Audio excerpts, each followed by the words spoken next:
तुम अगर उस रात वहां होते तो शायद तुम भी अब तक कभी के खामोश हो चुके होते, जैसे वो सब लोग हुए जो उस कमरे में गए थे, कमरे नंबर 427 में। शिवांश ने वो होटल सिर्फ एक रात के लिए बुक किया था। एक छोटा सा काम था देहरादून में, इंटरव्यू था, वापस सुबह की बस से निकल जाना था। और वैसे भी ये होटल बहुत ही नॉर्मल सा था, बाहर से दिखने में कुछ खास नहीं, लेकिन अंदर से साफ सुथरा, सस्ता और सबसे बड़ी बात, बस अड्डे से 10 मिनट की दूरी पर। होटल का नाम था होटल रॉयल विस्टा। नाम जितना स्टाइलिश, होटल उतना ही पुराना। लोहे की गेट पर जंग लगी हुई थी। दरवाजे खोलते हुए रिसेप्शन का लड़का बार बार गले को खंखार रहा था, मानो कई दिन से बात नहीं की हो किसी से। और सबसे अजीब बात, वहां लाइटें जल रही थी, लेकिन उस लाइट में भी अंधेरा था, जैसे रोशनी में कुछ छुपा हो। शिवांश पहली बार देहरादून आया था। दिल्ली का रहने वाला था, 26 साल का, एकदम सादा लड़का। नशा नहीं, ना कोई गलत संगत, पढ़ा लिखा, नौकरी की तलाश में घूमता हुआ बस इंटरव्यू देने आया था। मोबाइल में गूगल से होटल बुक किया, 1200 रुपए की नॉन एसी रूम, और सामने मिला कमरा नंबर 427। जब रिसेप्शन वाला चाबी ले रहा था तो उसके चेहरे पर एक हल्की सी हिचक थी। उसने कहा भी, सर अगर आप चाहें तो 405 या 418 भी खाली है, थोड़ा नीचे के फ्लोर पर। 427 थोड़ी ऊपर है, अकेला सा। लेकिन शिवांश को कोई फर्क नहीं पड़ा। ठीक है, 427 ही ठीक है। उसे क्या पता था, उस ठीक है ने उसकी जिंदगी की दिशा ही पलट देनी थी। कमरा चौथी मंजिल पर था, आखिरी कॉर्नर में। लिफ्ट बंद थी, सीढ़ियों से चढ़ना पड़ा। ऊपर पहुंचते पहुंचते वो थोड़ा थक गया, लेकिन ये तो नॉर्मल बात थी। कमरे का दरवाजा बंद था, मगर उसके हैंडल पर धूल जम गई थी, जैसे कई दिन से किसी ने खोला ही ना हो, या खोला हो और फिर से कभी बंद ना किया हो। जब उसने चाबी घुमाकर दरवाजा खोला, दरवाजे की चरमराहट ऐसी थी जैसे किसी बूढ़े आदमी की हड्डियां चटक रही हों। अंदर घुसते ही सबसे पहली चीज जो शिवांश ने नोट की वो थी गंध। एक अजीब सी महक, ना बिल्कुल सड़ी हुई, ना ही फूलों जैसी, बस एक ऐसी गंध जो किसी बंद कमरे से नहीं, बल्कि बंद यादों से आती है। जैसे किसी ने यहां बहुत वक्त काटा हो, इंतजार में या सजा में। कमरे में एक छोटा बेड था, एक स्टडी टेबल, पुराना टीवी और खिड़की जो बिल्कुल खुलती नहीं थी। कमरा नॉर्मल ही था, बस माहौल नॉर्मल नहीं था। शिवांश ने अपना बैग टेबल पर रखा, एक लंबी सांस ली और खुद को समझाया, थक गया हूं बस, ऐसा कुछ नहीं। लेकिन हम दोनों जानते हैं, डर ऐसे नहीं समझाया जाता। उसने लाइट ऑन की, बल्ब जल गया। फिर उसने अपने मोबाइल को चार्ज में लगाया और बिस्तर पर गिर पड़ा। थोड़ी देर सोने की कोशिश की, लेकिन आंखें बंद करते ही वो दरवाजा हिलने लगा, धीरे धीरे, मानो कोई बाहर खड़ा हो और बहुत धीरे से उस दरवाजे को अपनी उंगलियों से सरका रहा हो। शिवांश एकदम सीधा बैठ गया। हेलो, कोई है? उसने पूछा। कोई जवाब नहीं, बस दरवाजे के हैंडल की धीमी सी क्लिक आवाज, जैसे कोई उसे ऊपर नीचे कर रहा हो। उसने हिम्मत करके दरवाजा खोला। बाहर कोई नहीं था। सीढ़ियों की तरफ देखा, सब सुनसान। हॉलवे में एक पीली लाइट जल रही थी और उसमें दीवार पर उसकी परछाई बिल्कुल वैसी दिख रही थी जैसे उसके पीछे कोई और हो। शिवांश ने झट से दरवाजा बंद किया, और वो नहीं जानता था कि उस दरवाजे को बंद करना सबसे बड़ी भूल थी। उस रात करीब 1:30 बजे शिवांश को किसी की फुसफुसाहट सुनाई दी। उसने आंखें खोली तो देखा कोई कुर्सी पर बैठा है। एक धुंधला सा शरीर, आधा अंधेरे में, आधा रोशनी में। चेहरा साफ नहीं दिख रहा था, लेकिन इतना दिखा कि वो इंसान नहीं था।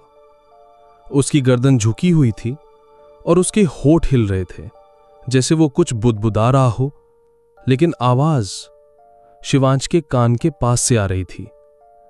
तू क्यों आया? 427 क्यों चुना? अब आप खुद सोचिए, अगर आप होते उस कमरे में, अंधेरे में, जहां सामने कोई परछाई बैठी है और आवाज आपके ठीक पीछे से आ रही है, तो आप क्या करते? शिवांश जमकर रह गया। उसका बदन कांपने लगा।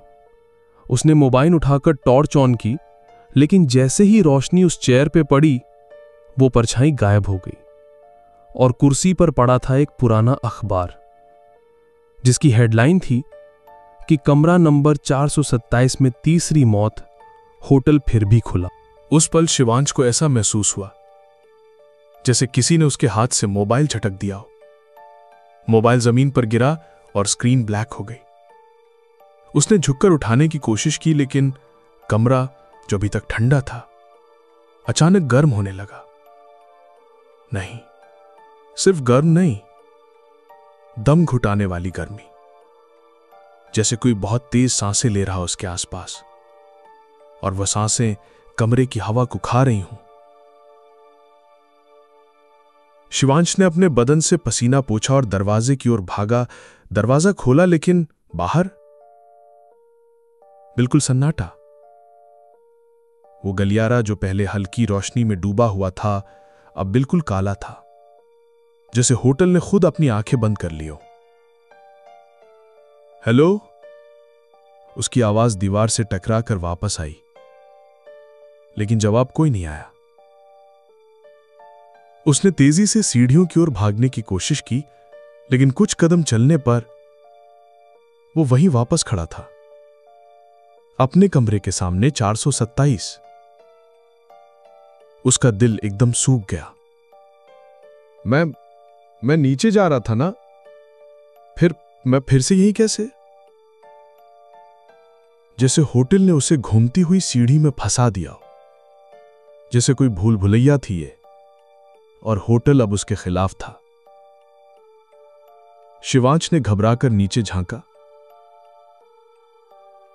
सीढ़ियां कहीं नहीं जा रही थीं। हर कदम उसे बस वहीं ले जा रहा था, 427 के सामने। नहीं, ये सपना है, ये सपना है। और तभी उसकी पीठ पर किसी ने हाथ रखा, ठंडा, बर्फ जैसा और कांपता हुआ हाथ। 427 में वापस चलो, बाहर मत आओ। शिवांश ने बिजली की तरह मुड़कर देखा, कोई नहीं था, सिर्फ दीवार और उस पर एक नया साया, एक काली परछाई जो उसकी नहीं थी। अब यहां अगर आप होते तो क्या करते? क्या भागने की कोशिश करते? क्या चिल्लाते, या उसी कमरे में वापस जाते जिसे आप खुद नहीं छोड़ पा रहे? शिवांश के पास और कोई चारा नहीं था। उसने एक लंबी सांस ली और वापस 427 का दरवाजा खोला। कमरे के अंदर कदम रखते ही दरवाजा खुद ब खुद बंद हो गया, बिल्कुल वैसे ही जैसे कोई बाहर से धक्का देकर बंद करता है। लेकिन कमरे में वो अकेला था। यह शायद अब नहीं था। दरवाजा खुद ब खुद बंद हो गया, बिल्कुल वैसा ही जैसे कोई बाहर से धक्का देकर बंद करता है। लेकिन कमरे में वो अकेला था। यह शायद अब नहीं था। शिवांश की सांसें तेज चल रही थीं, दिल की धड़कनें जैसे कानों में बज रही थीं। कमरे का बल्ब अब हल्का हल्का झिलमिला रहा था, और उस झिलमिलाहट में दीवार पर कुछ लिखा दिखाई दिया।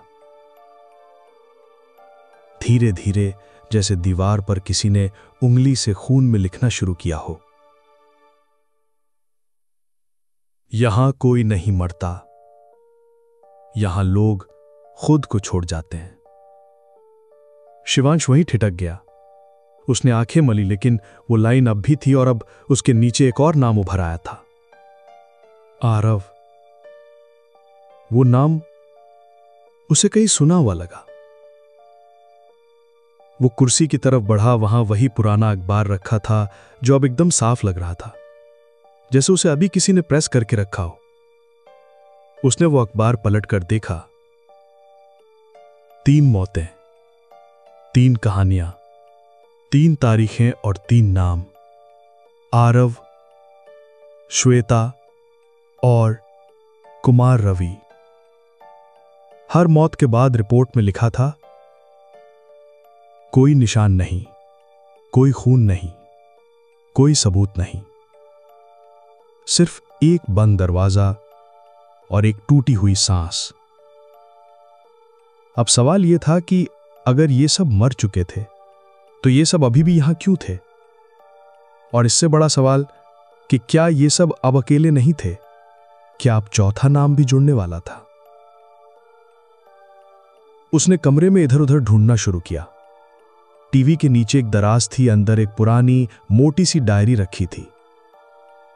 उस डायरी का पहला पन्ना खुला तो उसमें लिखा था, जो भी इसे पढ़ रहा है तो अभी तक जिंदा है, लेकिन अब ज्यादा देर नहीं, क्योंकि 427 कभी 2 बार किसी को माफ नहीं करता।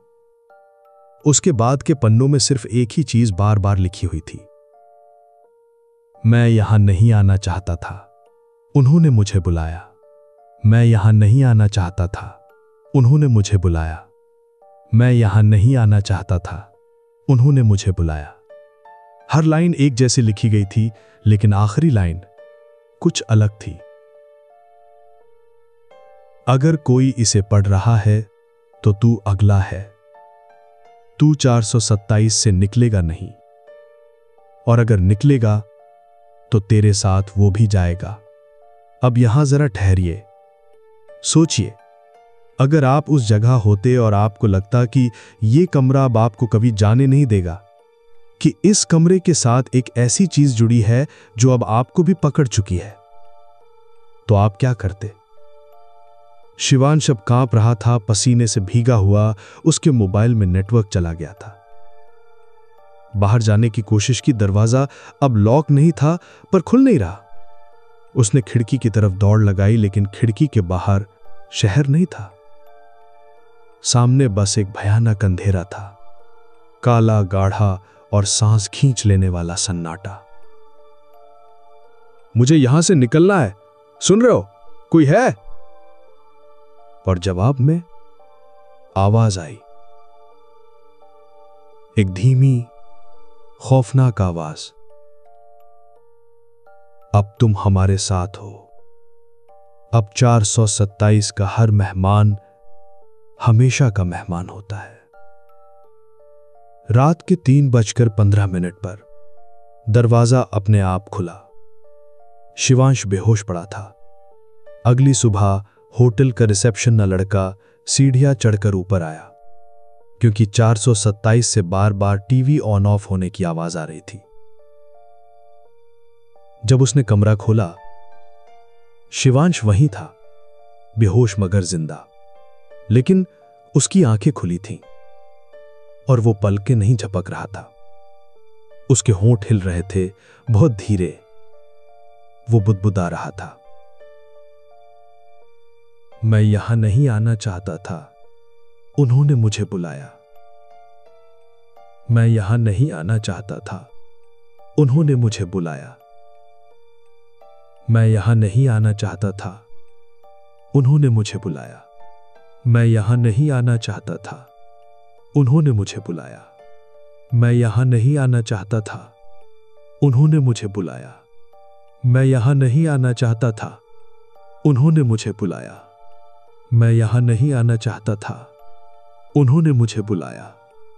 मैं यहां नहीं आना चाहता था, उन्होंने मुझे बुलाया। मैं यहां नहीं आना चाहता था, उन्होंने मुझे बुलाया। मैं यहां नहीं आना चाहता था, उन्होंने मुझे बुलाया। मैं यहां नहीं आना चाहता था, उन्होंने मुझे बुलाया। मैं यहां नहीं आना चाहता था, उन्होंने मुझे बुलाया। मैं यहां नहीं आना चाहता था, उन्होंने मुझे बुलाया।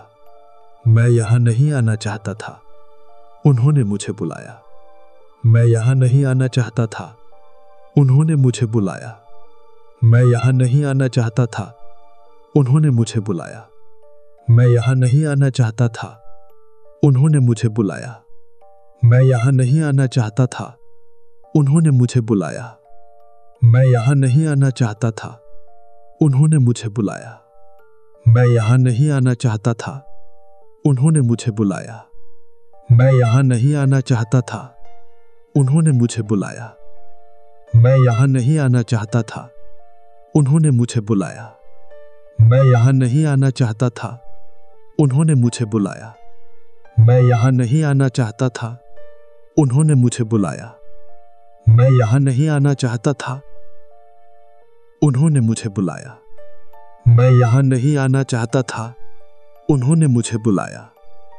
आंखें खुली थीं, लेकिन उनमें कोई रोशनी नहीं थी। वो सांस ले रहा था, शरीर गर्म था, मगर उसमें अब शिवांश नहीं था। उसकी मां मीनाक्षी उसे लेने दिल्ली से आई। होटल वालों ने कहा सर ने रात को अचानक अजीब व्यवहार करना शुरू किया, शायद कोई दौरा पड़ा हो। डॉक्टर ने कहा स्ट्रेस। मीनाक्षी जब कमरे में घुसी तो पहला शब्द जो उसके मुंह से निकला वो था, ये कमरा तो कभी बंद हो गया था। ये तो किसी ने पूछा आपको कैसे पता?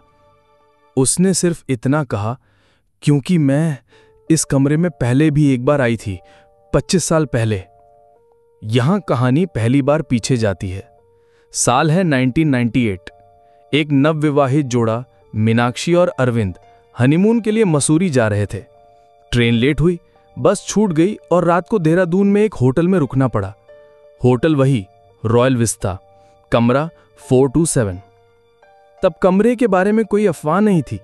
तब वो कमरा बस आखिरी कमरा था। रात को अरविंद को सपने आए, कोई दरवाजा खटखटा रहा था, कोई खिड़की से झांक रहा था।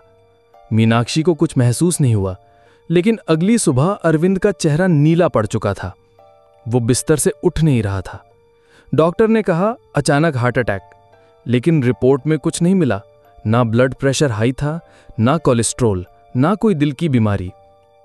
मीनाक्षी को एक बात हमेशा याद रही, अरविंद की आंखें खोली थीं और वो भी बुदबुदा रहा था, मैं यहां नहीं आना चाहता था, उन्होंने मुझे बुलाया। अब कहानी वापस 2025 में आती है। मीनाक्षी अब शिवांश को लेकर दिल्ली ले गई, लेकिन रास्ते भर शिवांश कभी सोता नहीं था। बस एक ही बात बोलता था, मां वो मुझे देख रहे हैं। कौन बेटा? जो 427 में रहते हैं। पर तू वहां से बाहर आ गया। नहीं मां, वो मेरे साथ आ गए हैं। अब यहां से कहानी पर्सनल हॉरर बन जाती है। डर अब होटल में नहीं, घर में है। शिवांश के कमरे में रात को खिड़की खुल जाती है, जबकि वो बंद रहती है। कभी कोई दरवाजे पर खड़ा दिखाई देता है। सीसीटीवी में कोई रिकॉर्ड नहीं। दीवारों पर हर सुबह वही लाइन मिलती है, मैं यहां नहीं आना चाहता था, उन्होंने मुझे बुलाया। अब कहानी का दायरा फैलता है। मीनाक्षी पुलिस के पास जाती है, साइकोलॉजिस्ट के पास जाती है, पंडितों से बात करती है, लेकिन कोई नहीं मानता कि ये कोई हॉन्टिंग है। तभी वो एक रात एक पुराने आदमी से मिलती है। नाम है जोगिंदर, रिटायर्ड पुलिस अफसर। वो कहता है 427 की फाइलें मैं बंद नहीं कर पाया था, लेकिन मैंने उस कमरे में जितने केस देखे, हर बार एक ही चीज सामने आई, सिर्फ वही मरे जिन्हें सच का पता चला। मीनाक्षी पूछती है, कौन सच? वो धीरे से कहता है, 427 कोई कमरा नहीं है, वो एक दरवाजा है जो किसी और दुनिया में खुलता है, और जो एक बार देख ले फिर वहां से लौटता नहीं, उसे लाया जाता है। अब कहानी एक भयानक मोड़ लेती है। 427 सिर्फ एक कमरा नहीं, एक गेट है उस जगह का जहां स्मृतियां जिंदा रहती हैं। शिवांश अब सिर्फ अपने साथ नहीं है, उसके आसपास अब दिखाई नहीं देने वाले शव हैं। वो लोग जो कभी वहां थे और अब नहीं है, मगर किसी की तलाश में वापस लौटते हैं।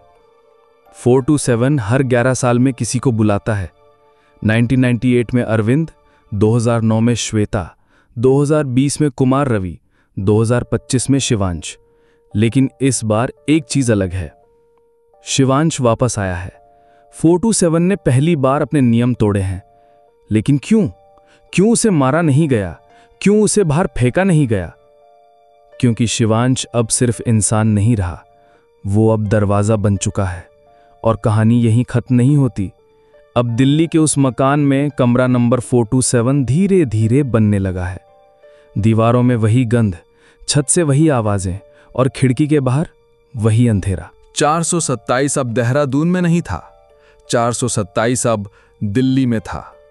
शिवांश का कमरा अब वही बन चुका था जिसे वो छोड़कर आया था, या शायद वो कभी छूटा ही नहीं।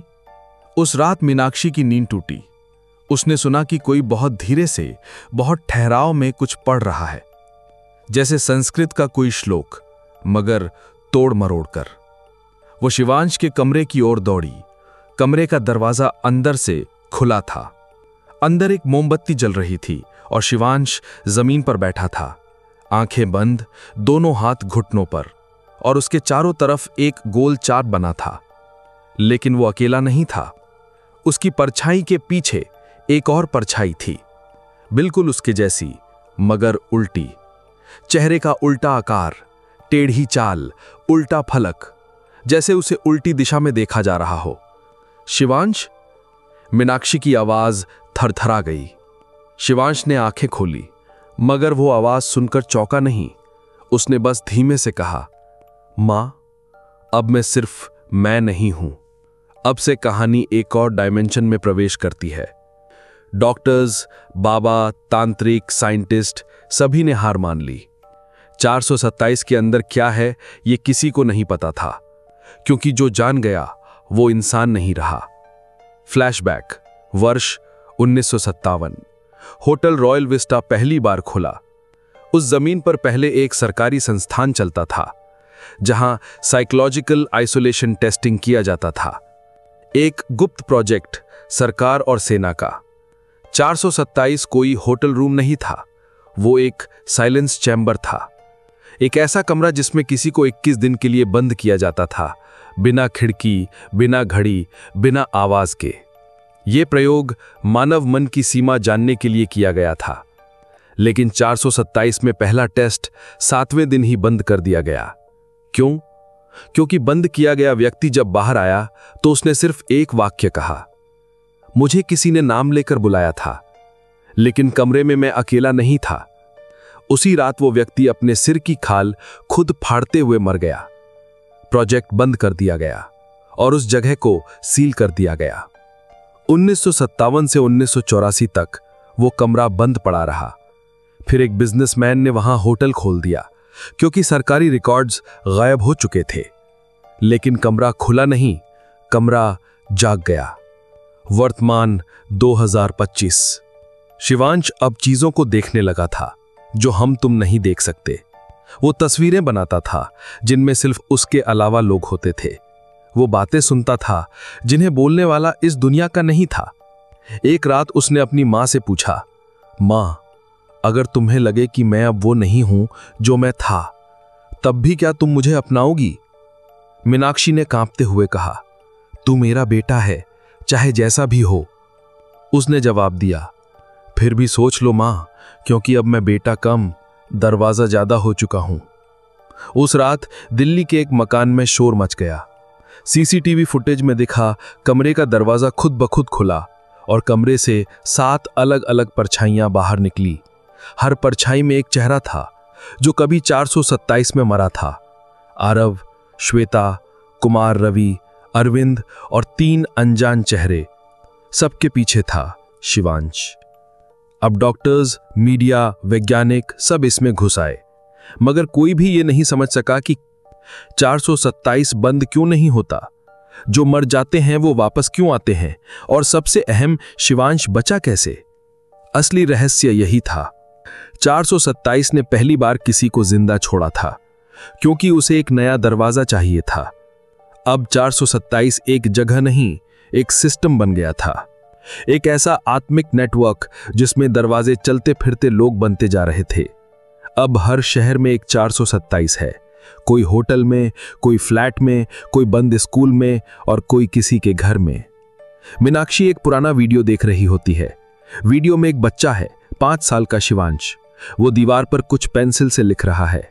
जूम करने पर स्क्रीन पर वही लाइन दिखती है, 427 कभी माफ नहीं करता, बस दरवाजा बदलता है। 427 कभी माफ नहीं करता, बस दरवाजा बदलता है। मीनाक्षी का हाथ कांप गया। उसने टीवी बंद कर दिया और दीवार की तरफ देखा, जहां अब धीरे धीरे कुछ शब्द उभर रहे थे। खून में नहीं, छाया में। अभी तो शुरू किया है, अब तुझे भी आना होगा। अब कहानी 2 टाइमलाइन में बंटती है। वर्तमान दिल्ली 2025 और अतीत वर्ष 2004। 427 प्रोटोकॉल। खुलासा। वर्तमान दिल्ली पुलिस अब इस केस को सिर्फ मानसिक विकृति नहीं मान रही थी। 427 नंबर अब देश के 6 राज्यों में जुड़े 12 संदिग्ध मौतों में उभर चुका था।